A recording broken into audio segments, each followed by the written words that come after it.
Good morning. This is the panel on station design. My name is Michael Wu. I'm Dean of the College of Environmental Design. We have a very distinguished panel here to talk about implications of station design, especially in the Foothill Gold Line corridor. I'll introduce each of them in turn, and we'll start the discussion by asking them some questions. But before we do, let me just give you some introductory remarks. As the number of my birthdays add up, I'm starting to become more and more conscious of changes that have happened here in Southern California in terms of attitudes towards neighborhood and urban development, and also attitudes about mobility. In other words, how people get around.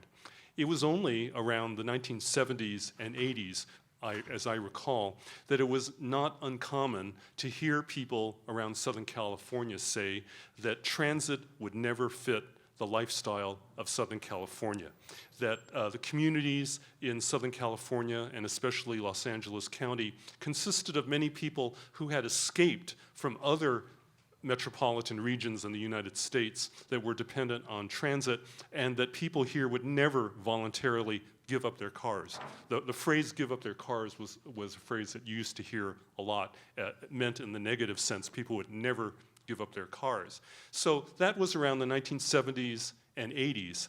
Then, when the first light rail line, the Metro Blue Line, was completed, I think in the late 80s or early 90s, I think that started to change perceptions. As Union Station changed from being a largely underused transit center to, I'm not sure how many, I think there are about 200 train lines that go through Union Station now, that marvelous open space has now become a thriving, robust transit center. And throughout Los Angeles County, I think it's safe to say that while there are still people out there who will say that people will never give up their cars in Southern California, there is growing evidence that these attitudes are changing. From my observation, even in the San Gabriel Valley, I think attitudes have changed quite a bit. It was only a few years ago that there was a vote on what was then Measure R, where there was considerable controversy in the San Gabriel Valley, and quite a few of the local elected officials at that time endorsed a no vote because they thought that Measure R, which raised the sales tax to pay for extending the transit system, many of the local elected officials at the time felt that Measure R doesn't do enough for the San Gabriel Valley, and therefore local constituents shouldn't vote for it. And nevertheless, I think the statistics show that a majority of voters in the San Gabriel Valley actually did vote for Measure R. So that brings us to 2016. And again, as I said, I think there are still a lot of people out there who say there are people who will never give up their cars. There are changes afoot, changes of attitude, availability of funding, momentum in the political structure. So with that background, that brings us to the implications of the Foothill Gold Line Authority project, especially with the impact on local communities along the corridor.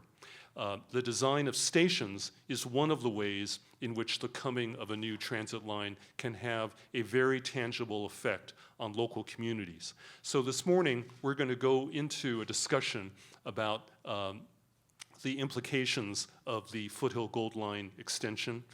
We're going to talk about, in particular, Pasadena, Arcadia, and Monrovia, and the experience with station design.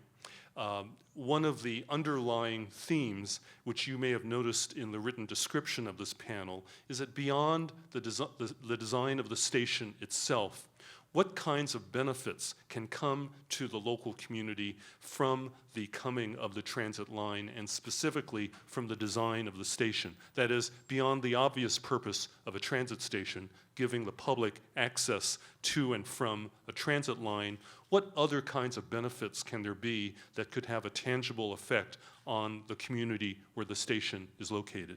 So these are the subjects we're going to talk about today for about the next, 52 minutes? So close to an hour. Let me let me now explain the format. The panelists and I had a telephone conference call a couple days ago, and we agreed to not do what frequently is done in panel discussions of this sort with long PowerPoint presentations. And instead, I am going to try to run this panel as a kind of, almost like a TV talk show. That is, I'll be the moderator, these are the guests, and I'll begin the discussion introducing each panelist and then directing a question to that panelist. And I'll encourage the other panelists to feel free to jump in and add a comment or agree or disagree with what other panelists say. We also will save time, at least hopefully 15 or 20 minutes towards the end, to give you in the audience a chance to ask your questions or to respond to or rebut what some of the panelists are saying during the course of this discussion. We agreed to not have a microphone floating around the room, and instead I'll take on the responsibility as a moderator to repeat questions coming from the audience so that we won't have to hand a microphone around the room. So that's the format for today. Let me begin introducing the members of the panel. We agreed that a logical way to proceed would be to follow the direction of the Foothill Gold Line itself. In other words, to go from west to east. Eric is the Economic Development Manager for the City of Pasadena. He's responsible for business development, successor agency issues, even filming and special event permits. So he has a wide portfolio relating to economic development. But he also asked me to mention that he himself is a daily rider on the Gold Line, and in the course of his more than 25 years working for the city of Pasadena, he's been directly involved in the planning of 3 station locations within the city of Pasadena. So let me begin with Eric. Let's talk about Pasadena. There are some advantages here or lessons to be learned from the fact that Pasadena has a considerable length of time dealing with these kinds of issues. In our previous discussion, you've mentioned that the city of Pasadena's efforts to think about how to take advantage of the Gold Line happen to coincide with the city's efforts to revitalize the central part of Pasadena. So Eric, could you begin by telling us about how the station planning process coincided with and hopefully complemented the city's efforts, the broader goals of revitalizing central Pasadena? Certainly, and good morning, everybody. So in Pasadena, I think that we've had this ongoing effort to, of course, keep our historic infrastructure and the building stock kind of renovated. And of course, that comes with a lot of opportunities and a lot of kind of constraints when it comes to the cost. But Pasadena is a community that has had at least some benefit of getting its kind of early kind of framework built around an urban core and some main streets. So it's not quite as suburban as some other communities. So for us, as we considered growth 20 years ago, it became an easy consideration to make sure that we were growing where there was infrastructure in place. So in the 80s, there was a lot of development occurring in Pasadena, and it sparked what often comes at the heels of that, concern about too much growth and maybe growth that wasn't planned.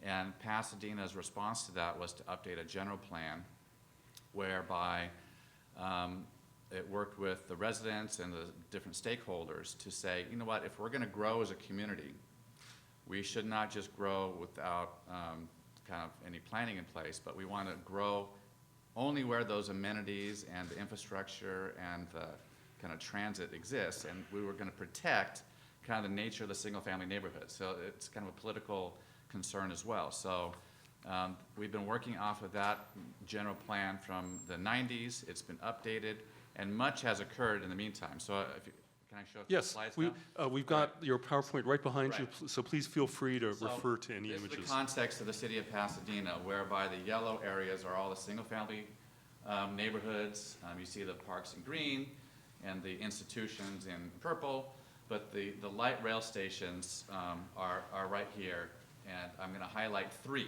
We've got 6 stations in total. 3 have parking, 3 don't.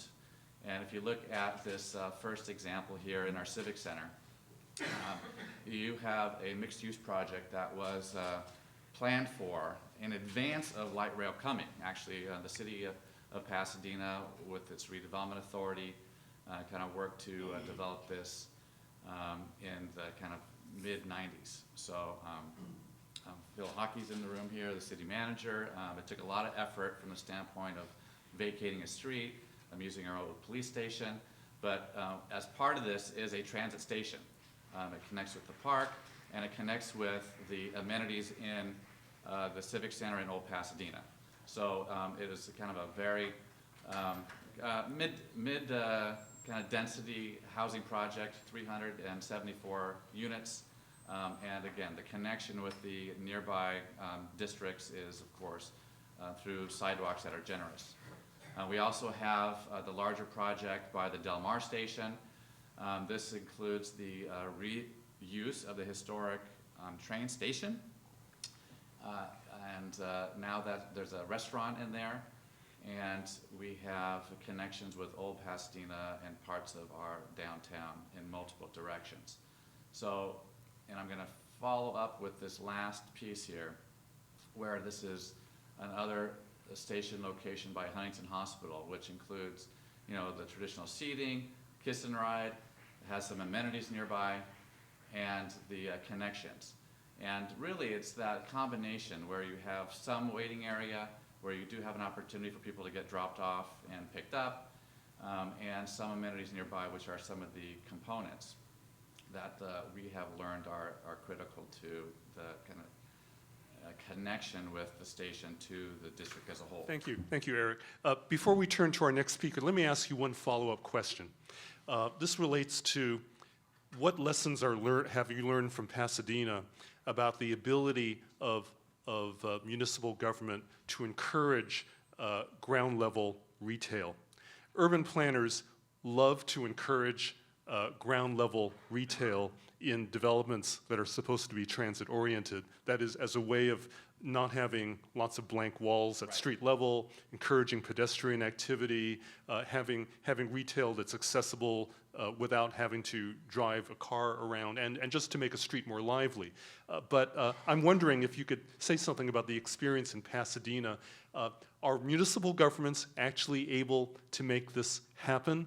Because it seems it depends in part on cooperation from the property owner. It depends in part on what's the market like for ground floor retail. So I'm wondering if you could tell us from the Pasadena perspective what works and what doesn't work. Or have you sometimes ended up with empty ground floor retail spaces that were very honorably intentioned, right, but which are not actually filled with ground level retail? So we did have within our zoning ordinance a requirement that within certain distances from light rail that housing or even commercial buildings had to have retail at the ground floor.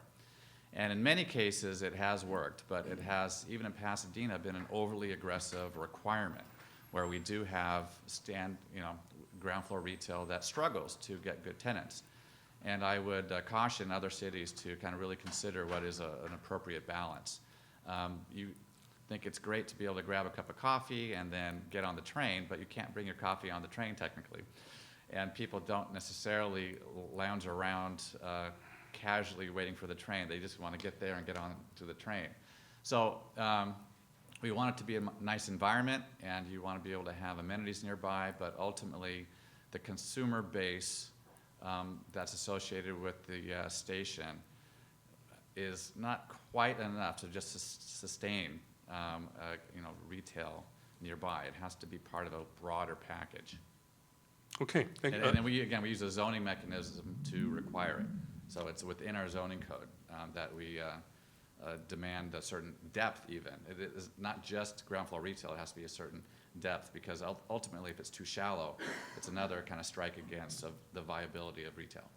Let me let you Well, go I just ahead. wanted to add, and it's really a great point, because as from a private consulting business who sort of bridges the gap between municipality, transit agencies, local development groups, it's critical to figure out that mix right from the get-go, because typically there is an oversaturation point, and from a local market perspective, it really needs to help drive, the scenario. We often see that retail in transit station areas is primarily, in the end, ultimately just the responsibility to support the residential development or commercial development that happens around the station itself, as opposed to serving the station.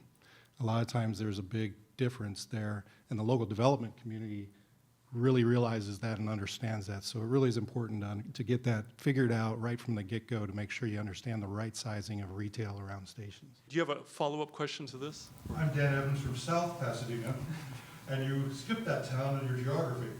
We have a major Gold Line station, which is pictured on the second to last page here, which includes a park, a museum, and quite a bit of development as a result from that, but not from the city government, but from, for the most part, individual efforts. The Chamber of Commerce has sponsored a farmer's market at this location. This has expanded tremendously, and it has developed that area. It is now a major destination for people on Thursday evenings, the farmer's market.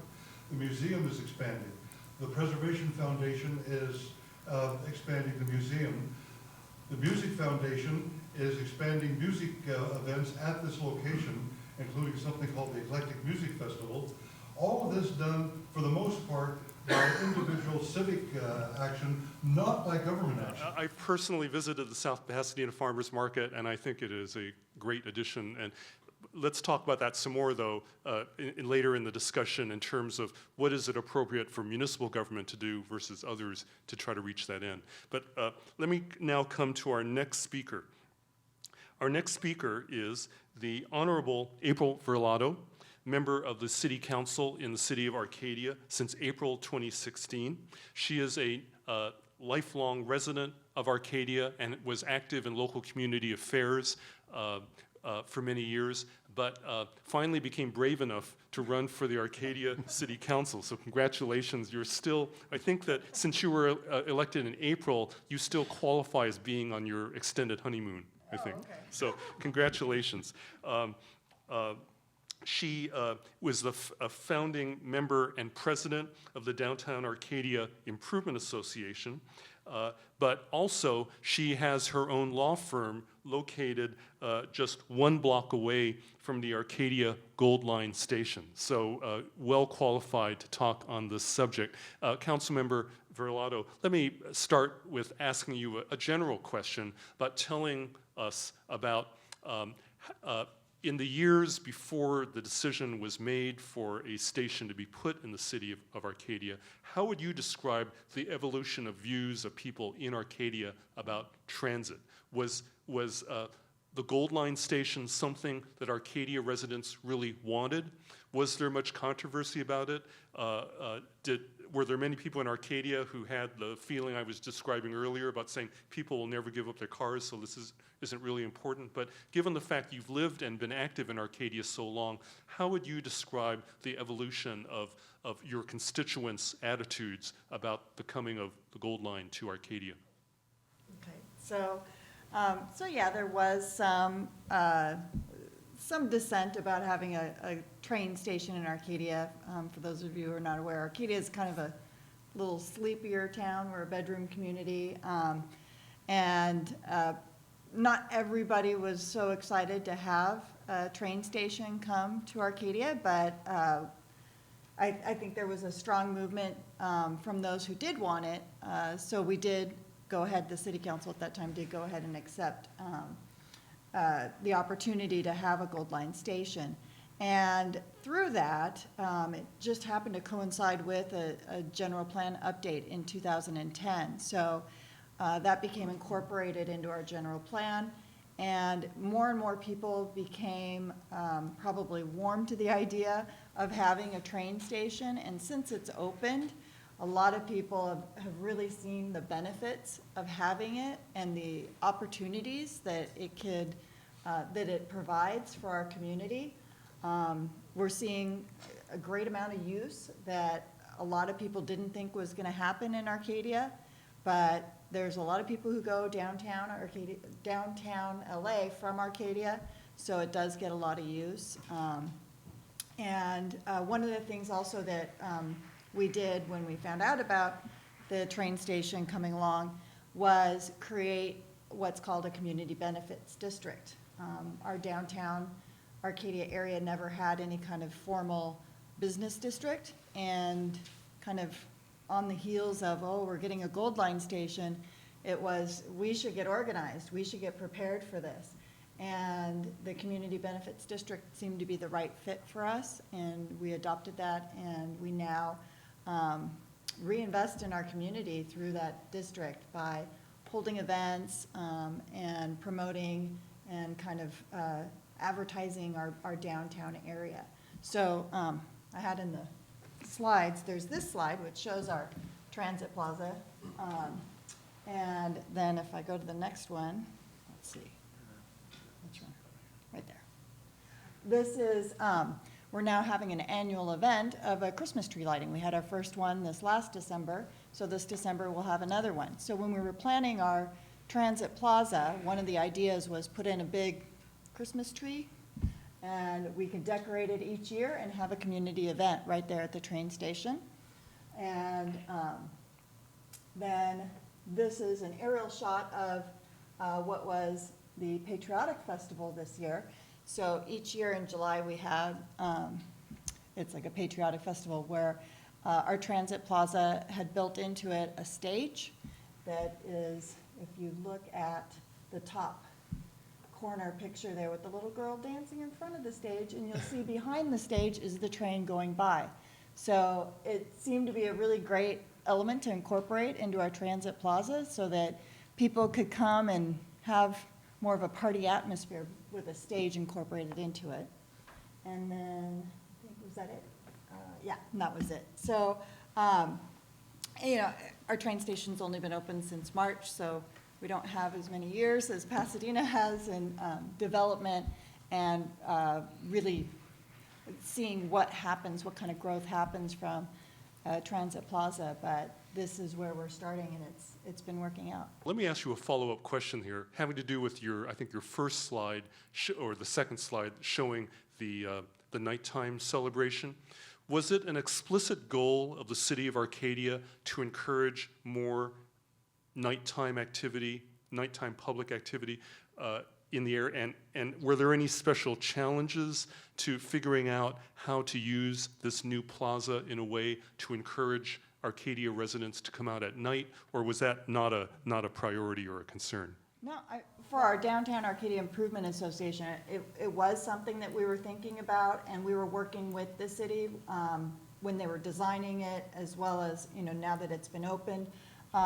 The city has been encouraging the Downtown Arcadia Improvement Association to do more activities, more events there, just because it brings in the community. And of course, nighttime became kind of this, you know, avenue of, hey, we can have events here at night to bring people in at night, because everything kind of shut down at 5 o'clock for a lot of our businesses in downtown Arcadia. So it has been kind of a focal point, is what can we do in the evenings to keep it alive in downtown Arcadia. So, And is it linked to some other effort to encourage Arcadia businesses to stay open at night? yes. And it works? And it works. I mean, it definitely, through the use of Downtown Arcadia Improvement Association and through the support of the city, those two working together has really encouraged our businesses to stay open when we have events. And they've really benefited from it. So it draws in people from other cities, and they enjoy it, they have fun, and they can see that, you know, Arcadia has more than just houses. Our next speaker is David Nicholas, who is principal and design team lead with the IBI group. He has more than 25 years of experience, and I should point out he's a registered landscape architect. Here I have a selfish motivation. As I said, I'm Dean of the College of Environmental Design at Cal Poly Pomona, and I wanted to insert an ad here asking Cheers. the audience to help me generate more applications to our landscape architecture programs, because it's a great program. We produce lots of practitioners, but a lot of 18-year-olds and 17-year-olds don't know what landscape architecture is. So whenever possible, I try to insert an ad to try to get adults in the community to encourage your kids to think about landscape architecture. But coming back to David Nicholas, he's a landscape architect, and he has a lot of experience relating to the design of parks, plazas, streetscapes, and transit-oriented developments. And in particular, because he's been involved both with the city of Monrovia as well as transit-oriented developments in other locations, I wanted to open up with a question to you, David. Knowing that you've worked on transit-oriented development with some cities near Salt Lake City, but you've also had experience working with the Station Square project in the city of Monrovia. Can you tell us something, introducing what the city of Monrovia is doing, but also comparing this with your experience with the cities near Salt Lake City in terms of working with local elected officials, working with local communities that haven't had experience with rail before? You bet. Thank you, Michael, for the question. Good morning, everybody. And thanks to the Gold Line for having us today. Pretty exciting opportunity to share thoughts and opportunities and lessons learned. We, at IBI, we've fortunate to work on regional transit corridors throughout North America. Specifically, I've been happy and honored to be involved in Denver and Salt Lake and here with the Gold Line. And there is obviously some similarities between the two. You have to understand this sort of order of time, the element of time when you think about Denver and Salt Lake and Los Angeles areas, because they are different sort of periods in their lives. Salt Lake is really in its infancy when it relates to transit and the acceptance of transit and transit-oriented development, and the idea or the question of will people really actually get rid of their car? No, they won't. But I think, especially in a community or an area like Salt Lake City that is really in its infancy, although we are beginning to see the paradigm shifts. And I think as council member talked about with their experience, that you begin to see, when you begin to see that shift, it is so exciting. It is riveting, really, and it's just fascinating to watch communities change over time and actually begin to embrace what maybe was before not necessarily looked at as an asset, maybe even looked at as a liability. In some cases in Salt Lake City, we've got properties along and around stations that aren't even on the tax roll. They might be a park and ride that the transit authority is actually owning. So you can see council members, members of communities, small communities especially, really beginning to embrace what really is now another asset. In Monrovia, it was interesting because it started as actual transit corridor, became more of a freight corridor, and now it's actually reverting back to people mover. So I think that's really an interesting dynamic when you think about it. But as smaller communities begin to embrace change, which is very hard to do, it's just evolution, right? It just takes time to change. But you go back to the question, will people really get rid of their cars? Some do. You look at Dean back here, who's our AV specialist for the event. He's never owned a car. He came from the East Coast, so he grew up with it sort of inbred in his DNA.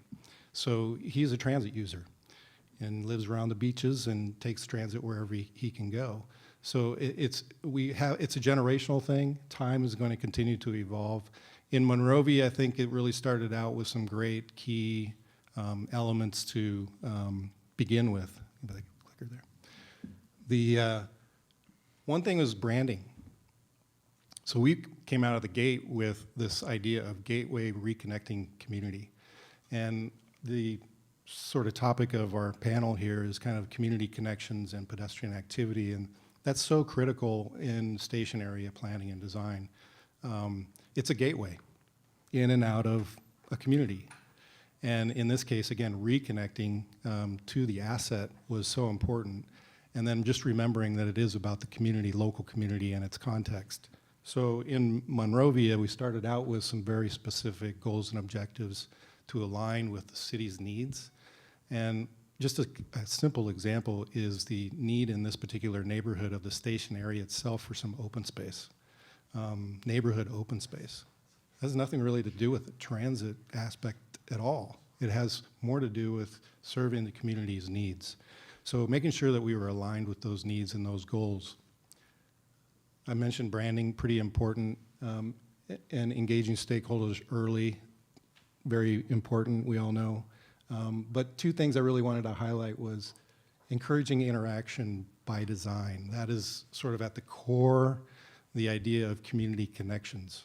So thinking about people, businesses, the residents as well as visitors, making sure that there's interaction, sort of forced interaction by design.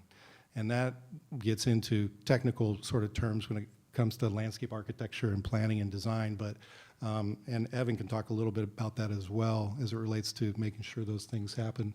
Again, in Monrovia, it was about a neighborhood park, like some open space. So that was integrated from the beginning to think of an element or an asset that could be utilized by the local neighborhood around the transit station itself, but looking at more of a community-wide goal to make some community connections. I think the last point was flexibility and of the place, and Evan is very strong at this. Evan was our local landscape architect on the Monrovia Station project and can talk about the importance of it being of the place, an authentic experience.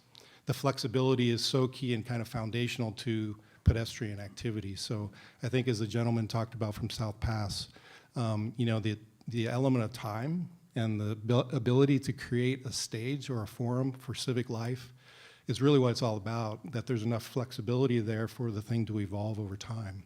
And let all members of the community actually embrace, take ownership, start new things, new activities, new traditions, new things that really are context sensitive, really special to the community, and something that actually makes every one of these stations simple. I'll just add on a closing kind of comment between Salt Lake and the Gold Line corridor is Evan's going to talk about stories, but I think it's really important because you think about how a transit corridor can actually tell the story of a region. Something that's very powerful, and each station along the way can really be a part of that. Thank you. This is a natural segue to our next speaker, Evan Mather. Evan Mather is principal of Abe Landscape Architects. Remember, landscape architects, I need your applications by December 30th. Evan Mather is partner principal at Abe Landscape Architects. He's led several award-winning projects, including the City of Burbank's Water and Power Eco Campus, which has won many awards. And he also, as you can tell, has been involved with the City of Monrovia. Evan, I wanted to follow up on a phrase you used when we first talked on the telephone. You used this phrase, quote, "the story of the site," unquote. Can you explain what you meant by that, and how does that relate to the work that you do making places or giving places a sense of identity, specifically how it relates to Monrovia? I'm going to answer that with, let me show a few brief examples of kind of how we Sure. approach projects and design projects in our office. Okay. So at our office, it's really about concentrating, in terms of landscape architecture, the three S's: story, science, and sustainability, and how they all kind of work together to create something, a unique type of project. In terms of story, what is the context of the site? How can, whether it's history or the natural environment, how can that influence what we're going to do on the project? Science is about looking for innovative processes or methods, whether it's phytoremediation or bioinfiltration, to solve issues of regional water quality, for example, stormwater management. And then sustainability is following up on that, is how do we design projects that are resilient not only for 2016, but also 2116, okay? And just a few brief examples of this. So as Michael mentioned, we did the Burbank Water and Power Eco Campus. This is basically about creating a garden in the middle of an industrial facility. You don't see too many of those, right? We just finished Johnny Carson Park for the city of Burbank, which is about water quality. This is about taking an existing park, which is basically all turf, with a stormwater runnel outflow running right through the park, and we converted that into a creek restoration project. It's about a block from the LA River. So it's basically capturing stormwater from the city of Burbank watershed and filtering it before it goes into the LA River. So looking at how we do things on a neighborhood scale to solve regional issues. Likewise, Monrovia is about telling that story and creating a new neighborhood for the city, and I'll explain that in a minute. This is a project, a master plan we did for the city of Culver City, the Expo line. When it came to Culver City a few years ago, there was already a number of developments under construction and in planning. And we actually came in after the fact to help to work with the city and the developers to tweak things a bit in terms of design and tell a story about that specific transit development and, you know, the studio system and the creative industries that are right in that area. And then we're working with the County of Los Angeles right now on the transformation of Magic Johnson Park in Willowbrook, which is really about creating a sustainable model of using water to create community, but sustainably for the next 100 years. So going back to kind of the mantra of this science story and sustainability, as Dave mentioned, when we were working on the Monrovia project together, when you look at the Gold Line as a network, as opposed to the other transit lines, you know, Red Line, on the LA Metro system, Green Line, Expo Line, even Red Line, Purple Line, what's really unique about the Gold Line is the Gold Line tells the story of the region, going from the Atlantic in East LA through Mariachi Plaza, Little Tokyo, Chinatown, those urban neighborhoods, crossing the LA River, going into Lincoln Heights, Highland Park, the Arroyo, through by Southwest Museum, South Pasadena, of course, going into, again, the urban area of Pasadena. And then as we head back out towards the more suburban communities along the Foothill, Arcadia, Monrovia, Duarte, and Irwindale, and Azusa, you see that it's very different. You go from urban to suburban to almost rural. And if I were to take somebody and introduce them to LA, I might take them on a 1-hour ride from Azusa to the Atlantic Station and say, this is Los Angeles, right? So when we are approaching Monrovia, how does Monrovia fit within that context of telling the story of the region? What's unique about Monrovia? When I live nearby in the area, and whenever I initially think of Monrovia before we were working on the project, I would think of Old Town Monrovia, right? The Library Park and that great architecture downtown and a place, which is great. I love that. I love that area. But I think what we were trying to create with Station Square was something a bit more distinct, something that didn't replicate Old Town in another area of town, but was something special. And I think what we identified was it was about that community open space and that promenade along the Gold Line. I mean, along the track. It is a transit hub. It's got the park and ride, the parking structure, the drop off, the train, of course. But really looking at that as the hub for a new neighborhood, a sustainable neighborhood, because it's not, our project is not actually not only the station and a plaza. We did about 8 blocks of green streets in the neighborhood to treat stormwater in the area. It was actually partially funded by a Prop 84 grant. So that's how we were approaching it, Michael, as a unique space along the line, something distinct. I'm going to use my prerogative as a moderator to ask the first question, then we'll open it up to the audience. But before we do that, let me introduce our special guest, the Honorable Grace Napolitano, Member of Congress. Thank you so much for coming and for your support of the Foothill Gold Line, and from Cal Poly Pomona. Thanks for all you do for us also. So we're about to open up to questions from the audience, but I get to jump in because I have the microphone and we'll ask the first question. I want to ask a question about parking, and I'll welcome any of the panelists to respond. The question is, for the Foothill Gold Line stations, do we really need to provide parking at the stations? If so, how much parking? Doesn't it seem kind of counterintuitive to provide for parking? And are there alternatives such as Uber, Lyft, or other alternatives to address the eternal dilemma of the last mile connection to get people to a station instead of spending money on parking? But let me open it to the panel. Anyone who want to respond about the role of parking in planning rail stations? Sure, I'll start. So yeah, in Pasadena, we've got 6 stations, 3 of which do not have any parking. Parking is very expensive. It takes up a lot of space. So in an urban area, I think you really want to kind of balance out what you're trying to achieve. So if you have a station in a downtown, parking should not drive the design of the opportunity. It should be where people want to be between commerce and living. So the need for parking along the stretch of the San Gabriel Valley, I think we definitely need to have that as part of the equation. But each station, I think, presents a unique opportunity. So, and because land is so expensive, I would hate to have an opportunity for community building and for getting people living near the station to kind of be at the expense of just trying to provide too much parking. So it is a balance, and I think I would try and argue that each opportunity is unique. You can't kind of paint it with a broad brush of whether you need it or not. Okay, other panelists want to respond? Yeah, I would definitely agree with the last comment. It is very site-specific, very community-specific.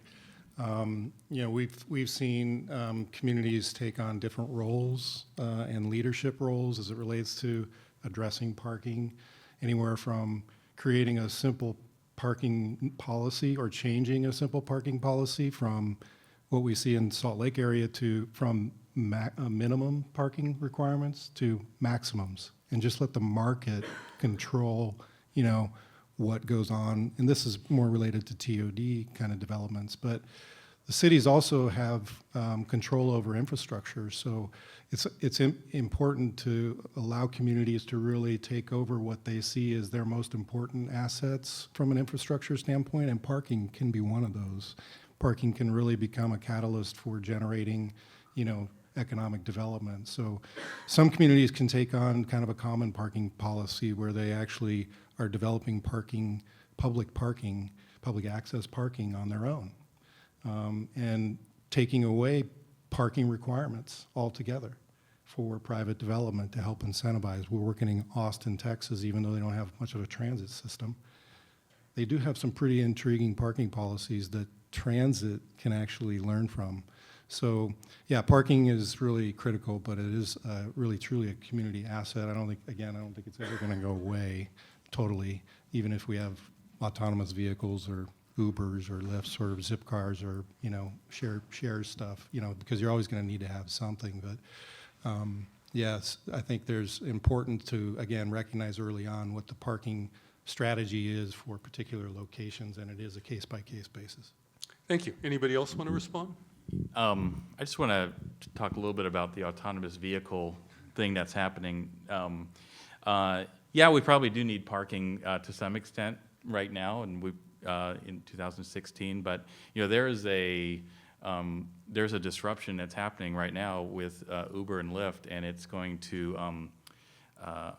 I would suggest that 5 years from now, maybe even sooner, you see Tesla. Is it Tesla? Who's testing the autonomous vehicles in Pittsburgh? I think it is Tesla. You know, when you have autonomous vehicles and you have rideshare services like Uber and Lyft.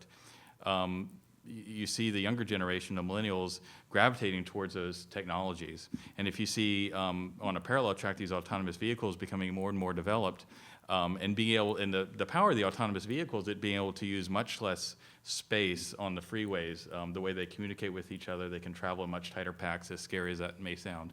But they're traveling much closer together in what they call platoons, right? So What happens when this shift occurs to autonomous vehicles? Have we over-designed our cities with parking structures? I mean, it's just something to consider. If then we can begin to reclaim streets. You look at downtown LA. Do you really need 2 lanes of travel in every direction if everyone's moving towards autonomous vehicles and rideshare services? There's other issues in terms of traffic and capacity that it doesn't quite resolve, but it's something to consider that Well, we're at the cusp of a revolution. Evan, I appreciate what you're saying. I'm teaching a class at Cal Poly Pomona right now called Redesigning Los Angeles, and one of the assignments for the students is to rethink how local governments should respond to the disruption of Uber and Lyft. Although I have to tell you, I'm not thinking of Uber and Lyft so much for millennials as I am for aging baby boomers like me, and thinking about how when I get to the age that my parents were at, when they basically were forced to give up their cars, that autonomous vehicles could be a solution to the problem of senior citizens staying active in the community. But that brings us to the city of Arcadia. And please tell us a little about parking in Arcadia, demand for parking relating to transit, and is there demand in Arcadia for either autonomous vehicles or for Uber and Lyft being a solution to getting to the transit station? Well, parking is a sore spot for Arcadia. We still have some lingering feelings over the original design of our transit station was to have 800 parking spaces, and it got cut down during the process to about 300 parking spaces. And now, as a user of the train and the parking structure, our parking structure is full by about 9 a.m. And so I mean, I guess it's good on one hand because the demand for the train has exceeded the projections of the Gold Line. But it's, it upsets a lot of people that there isn't more available parking. And it is this balance that we're trying to figure out between, do we need more parking? Is it something that, in 5 years, we're not going to need that much parking? Is it just a demand right now? It's hard. It's hard to try and figure that out and predict it. But all we know is we don't have enough parking already. And we've only been open since March. So it's a good thing. On the weekends, there's plenty of parking in our parking structure. But we definitely feel like the parking affects the businesses that we're able to attract. Because although you want to sit there and say, oh, don't force development to put in and add too much parking, then you have the problem with the businesses not wanting to come into an area when you're trying to attract new businesses, because they say, where's the parking? How are we going to bring in, how's my restaurant going to park all the people that I want to have come to my restaurant, right? So, you have to reassure those businesses that, there's going to be enough people coming in, that the train station's going to provide those people. We don't need to, park all the people, but it's definitely a sore spot trying to figure out what that balance is. We're definitely dealing with it as we see projects being proposed around our train station. They want to cut corners and not have as much parking. We're trying to reduce the amount of parking that they need, but we're worried about then once you build this structure, who's going to come and fill that first floor retail or restaurant that says, hey, you don't have enough parking here, I don't want to come in here. So I might also Go ahead. I might also just add on that note that it's one element that really can help you connect with your own local community. And parking does drive retail, commercial development when it is a destination business. If you're interested in helping, and encourage and enable your local artisans, artists, business people, entrepreneurs to begin, and create new business within your own communities, parking isn't necessarily the issue. It's support and providing space. In the state, in Station Square in Monrovia, there's an adjacent small commercial warehouse building. And what a perfect opportunity as Station Square continues to develop itself, residences start populating the area, as is going on right now, apartment projects, condo projects being built, that's going to spur these commercial warehouses to turn over into a great little coffee shop, a nice little bookstore, a great little artist studio. They don't need parking. They're based on, you know, local walk-in traffic. So don't make sure that you don't overlook that population, because there is an opportunity to create local business, you know, through encouragement, and parking isn't necessarily the be-all end-all to their equation. So.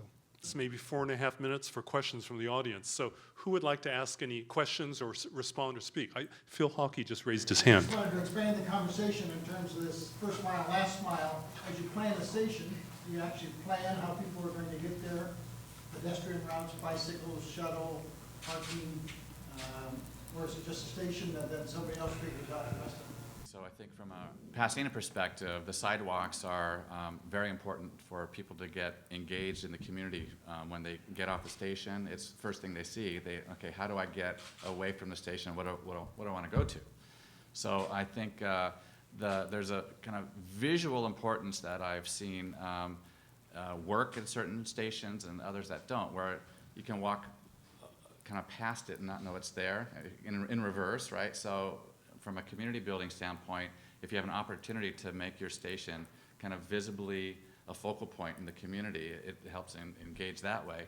And in the reverse, it is really the kind of the if you're getting off the station, what are you seeing at this, first in the community? I mean, it becomes the front door, which we have to rethink that now. It's not necessarily the grand boulevard coming into your city where people have the signs for the Rotary Club and other things that are, kind of remnants from the 50s, but now it's what are you stepping into? Is it a park in the Monrovia station, or are you kind of really engaged in the community right off the sidewalk into the kind of the business district, or is it a kind of nice place to live?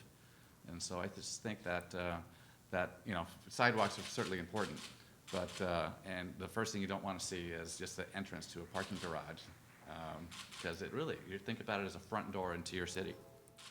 Yeah, in Monrovia's case, it was really important at the get-go to think about the regional connectivity to trail systems, the physical connectivity to sidewalks as well as bike, facilities was really important, and then a pretty comprehensive signage and wayfinding system around the immediate station area, is pretty critical, especially when you're talking about what Evan was mentioning earlier about separating itself a little bit from a distinct brand perspective from Old Town Monrovia. But I think we've got time for one more question here. Seeing the Monrovia station and the Arcadia station and talking to both your city managers, what would you see is the most problematic issue you're facing now, and what would you have done differently? Could you introduce yourself too? I'm Tony Rollins, I'm the city manager here in Sutherland. Yes. Okay. Anybody like to respond? Gosh. Right now, God, there's nothing that I think we could have done differently about our design.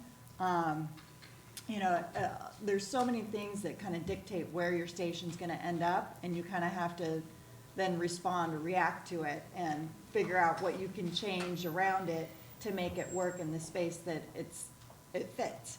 And the biggest problem we have is we're right across the street from the post office. And I don't know so our transit plaza is right there. It's really the parking garage is right across the street from the post office. And it's not the front of the post office, it's the back of the post office. And it's not the most glamorous parking lot of the post office. And it's the part that has the loading docks. And I mean, what can you do with that? That's what people see kind of the first thing from getting off the train at our station. And the post office doesn't want to work with us at all. They don't want us to close off the street and have community events there because they're the post office and they're 24/7. They've got trucks coming in and they're a difficult neighbor.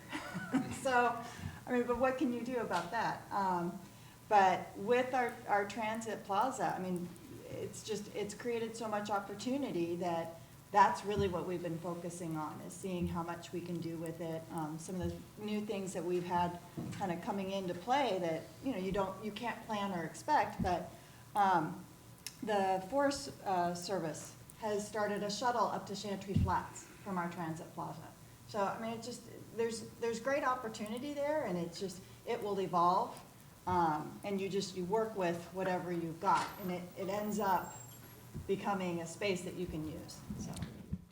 And from Monrovia's perspective, and I can't speak for the city myself, but some observations are probably safety, is probably obviously continues to be some of the biggest challenges, and it's primarily because of some of the adjacencies, which again is evolution, it's time, but from the get-go, making sure that you understand and have good relationships with those adjacencies so that over time you can continue to work together to let those businesses or adjacencies evolve and grow and improve. I think from what would we do differently? Not necessarily anything differently, but hopefully have maybe a stronger strategy towards how the depot gets adaptively reused. That, I think, early on we had so much discussion about that, and it's such an important asset to that particular station in Monrovia that and one day it will be. I mean, it's just a matter of time until, a private entity probably ends up picking it up and making it something that it should be, so. Start to Councilmember April Verlato, to Evan Mather, and to David Nicholas. And on behalf of Cal Poly Pomona and the College of Environmental Design, please send me your future landscape architects by November 30th. Okay? Thank you very much.